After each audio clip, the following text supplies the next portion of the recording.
In the summer of 1982, I'm taking you way back in my life.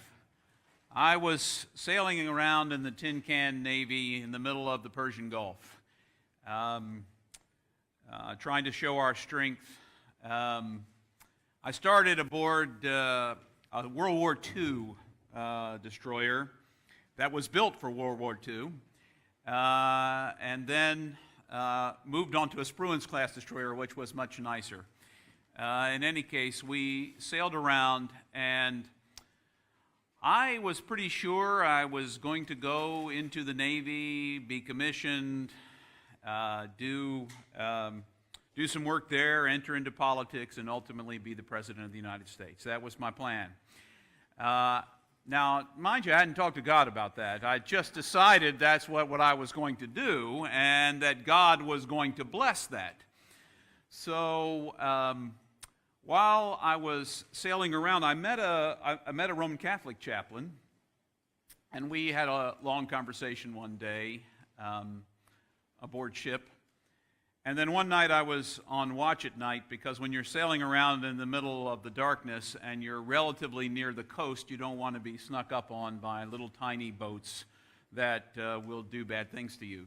So I was up on deck in the absolute darkness in the middle of the Persian Gulf, looking both at the stars occasionally, but not really, because I was always concerned about what might be out there. So it was in one of those nights after I'd been relieved, and I stayed with the person who had relieved me for a little while, and just sat on deck, not distracting him, just sitting there and looking up at the stars, that I realized there was something bigger. You know, I grew up in the church. I loved the church. I kind of liked God a lot, I thought. When I was about 14, I preached my first sermon, and everyone else thought I was called to ministry, which immediately made it very unpopular on my list of things that I should do. Because I don't ever like to, if you don't know anything about me, one thing you'll know, I don't like to do anything else anybody else thinks I should do. If you think I should do it, don't tell me. I might do it naturally, but as soon as you tell me that I'm supposed to do it a certain way.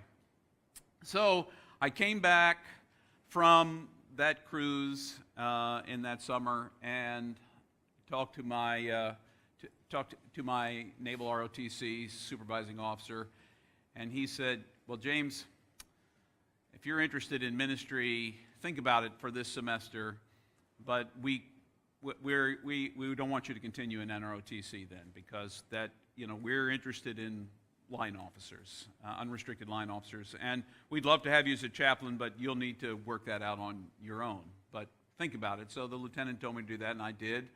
I approached my pastor at home and worked it out, and started working in a local church there in Charlottesville. It became clear to me that's what I was supposed to do, so we parted amicably, and I would like to say the rest is history. I worked with a pastor who I admired deeply and loved very much, but who had a very clear sense of what ministry was, and it was about checking certain boxes. There were certain things that you did to be in pastoral ministry, and you had to check these series of boxes for it to be ministry. I had to wear a suit all the time, so I wore suits 7 days a week, you know, slept, ate, drank. My pajamas were suits. You know, you laugh. You know, it was almost true. In any case, the long and short of all of that is, over a lifetime, I came to realize that maybe this work is for me. You know, I'm 55 now, and I've been officially at St. James for I'm in my 26th year, so 25 plus years, and then for 6 years of ministry prior to that, and I'm still figuring out what ministry looks like in my life, what it's supposed to look like for me. And I'm here to say this morning to all of you that you're all called to ministry. Now, it just doesn't look the same for all of us. It looks different for all of us. In fact, well, let's start at the beginning. So, today, I am going to start with a really wide topic, and we're going to move in to focus in on some helpful things. And I'm going to do it as quickly as I can with chasing as few squirrels as I possibly can in that period of time, but I'm not promising anything at all. In the beginning, God was creating the heavens and the earth. Now, the word that's used for creating is a word that's only used in relationship to God, but it's also a word that is not a closed, finished deal. God did not create the heaven and earth and say, it's done. God began a process that I'm convinced God is still a part of. God is still creating in and through us. The fact that we're all here and have not been here since the beginning of time means that God is still creating and being creative, because that's part of who God is. So God is creating, and creating in part through us. Now, the crown of that creation, at least as we understand it, because we're people and we like to think of ourselves as the crown of creation is on the sixth day. God made us in God's image, male and female. We are God's image. And then God charged us with part of our purpose. We're caretakers. Part of our job, our work as people alive in this world is to caretake. We're to look after the world that we live in. We're to look after one another. We're to just at the most basic level, our purpose is to take care of things. One way or another, to be responsible. I don't know, when I was much younger, I loaned a book to a friend.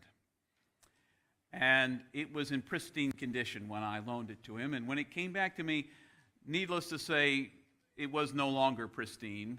The book cover was gone off the edges. The cover was sort of torn off. I wasn't a happy person. I didn't consider that person a good caretaker. So when he said he wanted to borrow another book from my shelf, I said, I'm sorry. I saw what you did in my first book.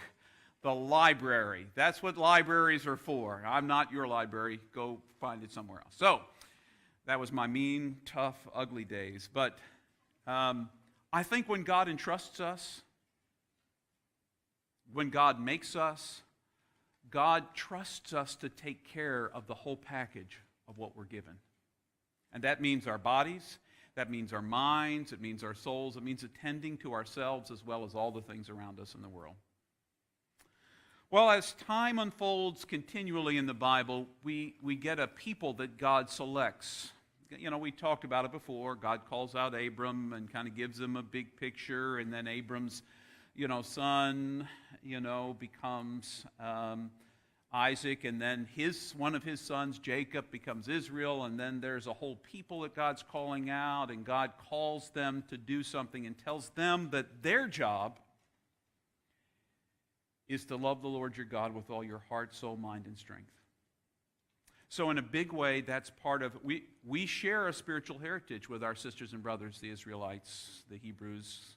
Otherwise, we would have just torn out the full First Testament in the Bible and just ripped it and thrown it away. Perhaps the most sacred words to the Hebrew people: Hear, O Israel, the Lord your God, the Lord is one, and you shall love the Lord your God with all your heart, soul, mind, and strength. Jesus tells us that's the first commandment, to love the Lord your God with all your heart, soul, mind, and strength. And then a second, to love our neighbors. So in part, our purpose is to love God. Now, we love God in part by loving our neighbors. And we love our neighbors by loving God. So then that's a whole mix in there. James, can you give us something a little bit more specific about this whole purpose thing? I came with a thought, there was going to be a checklist. I would be able to do these things and get to... I'm getting to it. Give me about another 3 hours. We'll get there. We'll get there. On this journey to discover who we are, we have to understand that bigger picture of what all of our purposes are. Because you see, when God created this, God is weaving this beautiful tapestry of which every one of us is just a thread. And when all of the tapestries are woven together, when all the pieces of thread come together, then suddenly there's this beautiful, beautiful tapestry that depicts something that we just can't see with our naked eye. I don't know where I fit into that. I always imagined that I could figure it out, and that it would be big, and that my ripple would be like the boulder that hits the middle of the ocean and causes a tidal wave. And most of the time, I'm not even making a ripple when I drop my pebble in there. I'm just thinking, come on. And nothing is happening. Nothing is happening. It doesn't appear to me to be happening. This is the most unmeasurable job you can ever imagine having in life. There is no way to measure what's happening in your lives. I can't say, oh yeah, well this, when they ask for a report, and believe me, the kinds of reports they ask for is just like to count how many there are. Okay, well there's like 52. And then there was 30 people online, so that's, 82 people. And that's success or failure or something. You see, it's not the numbers. It's what's happening in your hearts and whether or not I'm helping to facilitate that. And in the best of all possible worlds, James and I talk about this oftentimes, in the best of all possible worlds, I'd work myself right out of a job. Because the job of a pastor is to empower you to do all the stuff I'm doing. Eventually, I just sit out there and maybe coach a couple of people to preach, and I'm not even going to preach anymore because I'm just sitting there. Why? Because it's not my job to do the jobs. It's my job to help you all do all the jobs. Because the body of Christ is powerful, but it's only powerful if it's the whole body. You don't want just the eyelash. I'm sorry, they're cool. I like eyelashes a lot, but I'm just like an eyelash. That's about all I got. You can use a lot of that Maybelline on it and stuff like that and really puff it up a lot, but I'm still just an eyelash. Or whatever I am. I don't know what that image is. That's what I am. A piece of the body of Christ. So in the best of all possible worlds, my calling is to make my job pointless. I show up on Sunday morning, smile at you all, because you all are carrying on the work. And then I guess my job is to move on somewhere else and empower somebody else. I don't know. But the good news is you all keep giving me new work, so that's good. That's good. Because we're not a static group. We're growing, we're shrinking, we're growing, we're expanding, new people, new parts. It's all exciting and thrilling. Still, we're not getting at purpose. I understand. You are looking for some answers. You would love to know what your specific purpose in life is. Well, starting with the big picture, you've got to figure out what it is that it looks like for you to join the symphony that God is playing through you. You have got to figure out what chord it is you are meant to play in that symphony.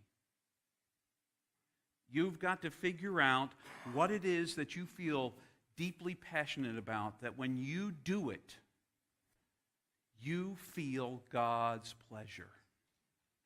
You feel it. Now, sometimes you won't feel it. I will tell you that there's times in my pastoral work when I'm just like, okay, God, I'm going to keep doing this because I know this is what I'm supposed to do. I'm supposed to get up every morning and sit in this chair and sit in centering prayer, and sometimes that's all I got. I know that I've got a pattern, and this is the pattern you've established for me, and even though right now I'm not feeling it, because the challenge is sometimes we think faith is about how we're going to feel about it. And if you're thinking you're going to be on a mountaintop all the time, I got some bad news for you, sisters and brothers, and that is it's not going to be like that. Sometimes you're going to be on the mountaintop, woot! But the only time you appreciate the woots is when you're like the pits. You got to be in the pits every once in a while. Now, it's not because God likes you in the pits, although God likes you no matter where you are. God loves you no matter where you are. But it's because that's just the way life works. So, what is it that you can feel passionate about in your life? Now, I take comfort in a couple of stories of call in the Bible that are very interesting. One is Samuel's call in 1 Samuel chapter 3. Hannah, who is Samuel's mom, not just my daughter, but Samuel's mom. It's a different Hannah, believe me. Different Hannah altogether. doesn't have any kids, and she begs the Lord to let her have a kid, and she has a kid, and the first thing she does with the kid, Samuel, God hears. She names him God hears because that's what God did. She dedicates him and sends him off to work with Eli, which means my God. Gets sent off to work with Eli, who is the only sort of priest in town. And so Samuel goes and works with him, and one night he's laying in his sleeping roll, and he hears his name, Samuel. So he gets up, he thinks it's Eli. Goes talks to Eli. Eli says, I can call you. So goes lays down again. Samuel runs over. Here I am. Eli says, I didn't call you. Goes lay back down again. Third time's a charm. Samuel goes back over. Eli says, wait, you think somebody's calling you? You think somebody's calling you? All right, well, maybe next time, say this, speak, Lord, for I'm listening. Speak, Lord, for I'm listening. Sometimes, I love this story because one thing that we in the modern world don't listen for enough in life is sometimes God speaks to us in dreams. And sometimes it's our sleeping dreams, but sometimes it's our waking dreams. What do you dream about? When I start dreaming about what's going on in the West End and I want to see us be talking, speak peace and healing and the kinds of things I think God's trying to work here, that's kind of a waking dream, but it's a sleeping dream now too, and that's driving me bats. But I think that's kind of how it works. Sometimes you don't. Now, the part that drives me a little crazy is I don't know, I don't hear God audibly very often. You know, I'm not just sitting there and turn around and say, what, James? What? Because sometimes, and now that we're at St. James, you know, somebody could have said St. James, and they just missed, I didn't hear the Saint part. They could be talking about James. Or they could be talking about James the younger, not James the elder. There's just Jameses everywhere. So I don't know if it's God or not, but I'm waiting for the audible word of God, and just like many of you are. You would love if the clouds would part one day when you're taking a walk, or you're out for a run, or whatever it may be, and God just says, hey, I've got your number. You've been talking to me about this for a while, and this is what I got for you to do. And it doesn't happen like that. Sometimes it does. And there are biblical stories like that. But there are just as many biblical stories that surprise the crud out of you. Just like when you're surprised. Have you ever stumbled on something in your life and you found out you really loved doing it and you never had any idea until you did it?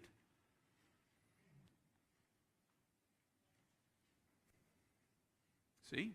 There we go. We have a full agreement on the back row. Sometimes we stumble across the thing God wants us to do. But we have to be open and listening. And that's the key. That's why Samuel's story also speaks to me. He was in the right place, and he was receptive. Now, see, one of the things we've learned since the whole Old Testament story is that the temple is no longer one place in one city. We are the temples of God. We are the temples of God.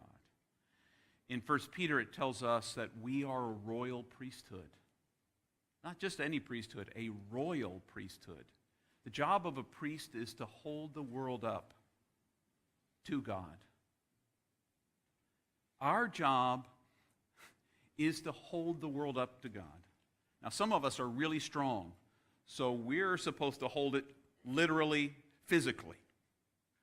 And some of us are really insightful and say, if you hold it a little bit to the left, it'll balance better. And some of us are really good at, hospitably holding the other people together while they're doing it, feeding them, making sure that they get feeling. I know. You're still waiting for the checklist. You're still waiting for the piece that tells you, all right, I will give you an assignment. This is where we're going to get to the assignment part. The assignment is first, I need you to spend some time listening in your life. I need you to spend some time listening in your life. I keep listening every day, and sometimes I hear absolutely nothing. So I come back and listen some more. I need you to listen. We live, we talk about this, and we've tried to set a pattern about our worship every week now. When we come into this space, and I stand in front of you, and I say, let's just be together for right now. Because I know you've got other things on your plans for today. You've got leaves to rake because they're going to come and vacuum them soon, or you've got something to do, or somewhere to be, or things to plan. Thanksgiving is just 4 days away. Do you have your turkey? Do you have a... See, I've already started your mind. See, that was wrong. Don't. No, step back.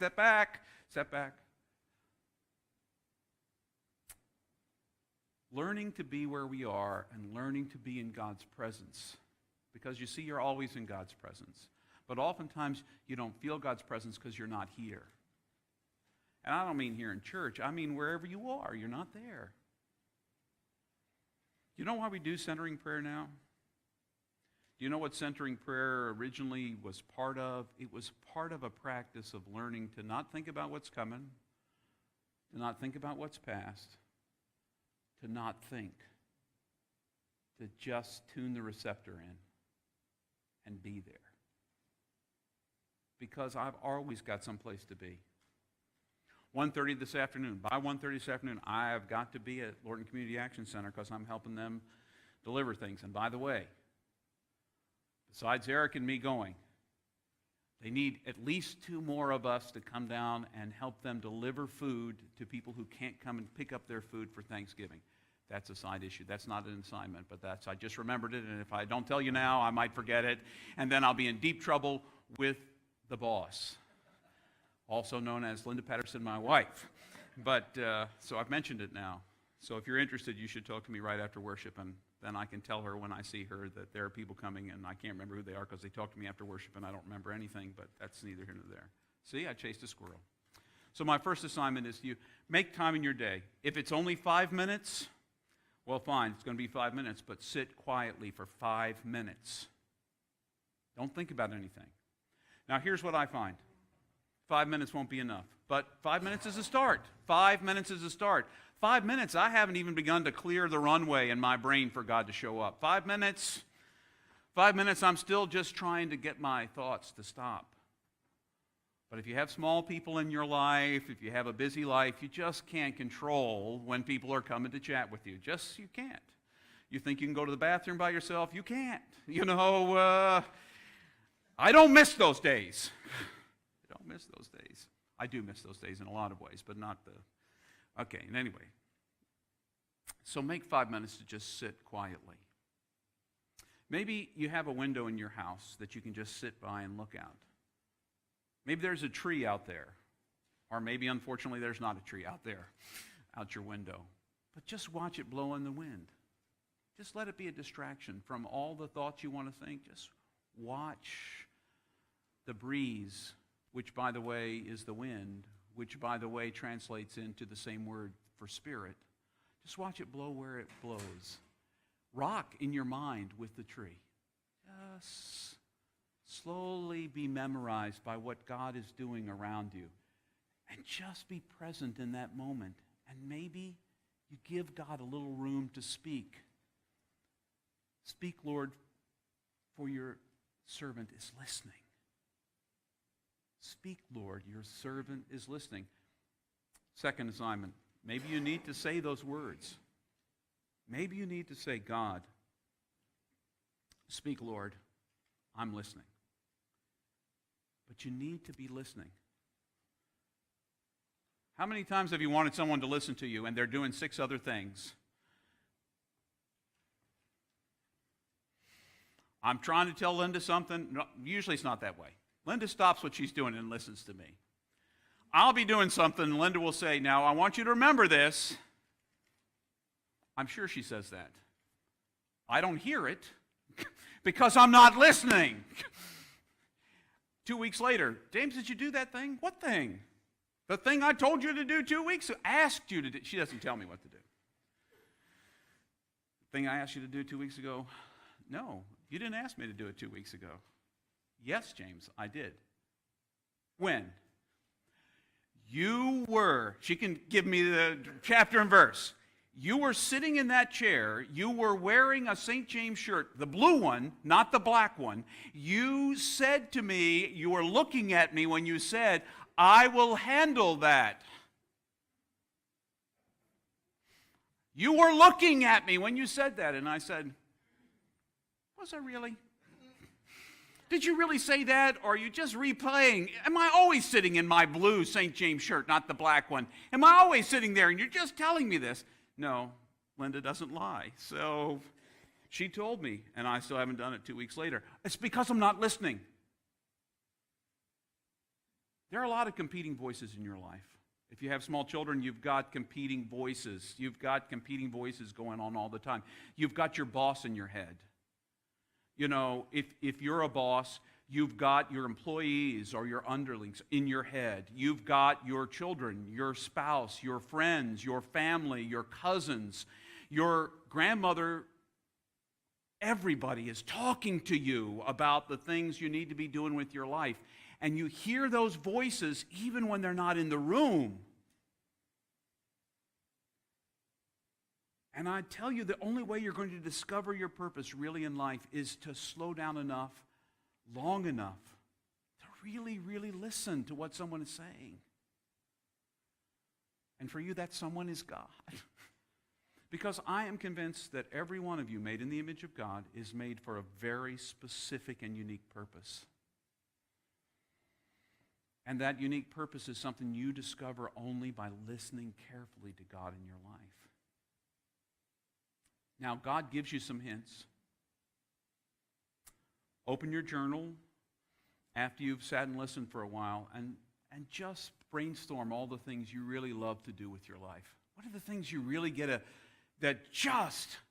love to cut the grass. I live to cut the grass. I mean, I like to start that machine and press the button and push it out. Man, okay, maybe you're supposed to be a landscaper for God. That's what turns you on. Do it, baby. I love picking up garbage cans and dumping them in the back of huge trucks. I like to lift them and show what muscles. Maybe you are called by God to collect the garbage of the world and put it in a big truck where it gets squished down and sent somewhere else. You could be laughing, and I'm laughing a little bit, but the truth is, all of us have a calling. There are things about which we are passionate that give us life when we do them. There are some things you have to do. And there are some things you love to do. Now, some of them can't be a job for you. It can't be what God's calling you to do. I love to make my pot of rice every morning. I love to get up. I love to put my exactly 2 cups of rice in my pot. Sometimes if I think someone will share it with me, I put a 3rd cup in there. I measure it exactly. I rinse it with water once, 3, 4, 5. Slowly pour it out gently so that no rice comes out. Then I put some more water in and rinse it again. Then I rinse it with my hand, pour some more water in there, get it. See, you're already bored. It's like, for me, that's a moment when I practice breathing. And I know what the product will be. At the end, I've practiced breathing in and out. I sit the rice pot inside the rice maker, the Tsochi-Rushi. And I, measure the exact amount of water. I close the top. I press the button when I want it to be ready. And then I know that at 1 o'clock in the afternoon, 3 o'clock in the afternoon, whenever it's going to be, that rice will have soaked, be ready for me, and I'll be connected. That can't be my life. Making rice can't be your life. I'm sorry. As much as you might love rice, there are probably a few people in the world whose whole job in life is to just make rice in their Tsochi-Rushi. But probably not many. The truth is, slow down enough to listen, and then journal about the things you feel passionate about, and then ask God to make it clear to you what you're called to do right now. And I've got this is the unfortunate piece of news, is you may not be called to do it forever. What you're called to do right now may not be what you're called to do next year. Linda has had so many different jobs since we've been married, and every one of them was a calling in one way or another. I've had the same job Some people would say for 26 years, but I haven't really. Because as the church has grown and moved and changed, other than Donnie sitting in the room right now, not a single one of you was here when I came to St. James, when I first came here the first time. Donnie came in because she knew I needed a person to point to. Donnie is the only person, and Dorothy are the only two people at St. James anymore who were here when I came in 1992. And it's not because I scared them all off, at least I hope. You know, many of them moved. And when I came, a lot of them were very old, and so a lot of them died. I did 20 funerals in my first 2 years at St. James, first 18 months. So the truth is, life changes. Your calling changes. And the only way you're going to know what it is if you listen. Listen. Hear, O Israel, the Lord your God, the Lord is one, and you shall love the Lord your God with all your heart, soul, mind, and strength. And then Jesus throws in, and love your neighbor as yourself. That's the big picture. Reflect God in all that you do, and listen, listen, listen. Slow down enough to listen, because God does have a purpose for each of you. Now, I will offer you something in addition. If you need help on this journey, someone to listen to you, someone to reflect back to you what you say, I'll make an appointment, but I bet you if you talk to Randy, that's her special gift. I told you at the beginning, that's her special gift. If you sat with her, she helps you discover what your gifts are and where they plug in. I've watched her change people's lives in that way because God's used her in that way. That's part of her calling. So, at least it was, unless it's changed. You know, you can shake your head and say, oh no, I've thrown her under a bus because 10 years ago that was her call and it's not anymore. But, and if it's not me or Randy, if you want to talk to somebody else, talking out loud sometimes can help you, somebody you trust.